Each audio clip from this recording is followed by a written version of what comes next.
Вот так хором жители деревень Мемдели-Юрдыш говорят, что почта не работает. Точнее, не в полной мере выполняет свои функции. С начала октября сельчане не могут оплатить по квитанциям за коммунальные услуги. 4 раза я пришла, эта почта закрыта.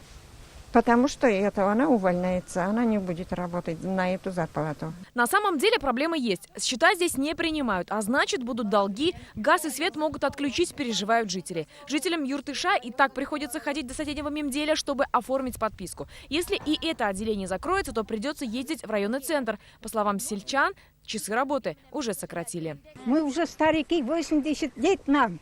Никогда туда идти. Вот не знаем, что сделать.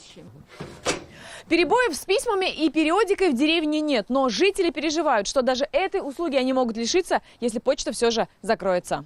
Есть ли основания для опасения жителей Высокогорского района, спросили мы в Почте России. Как нам пояснили здесь, закрытие отделения не планируют.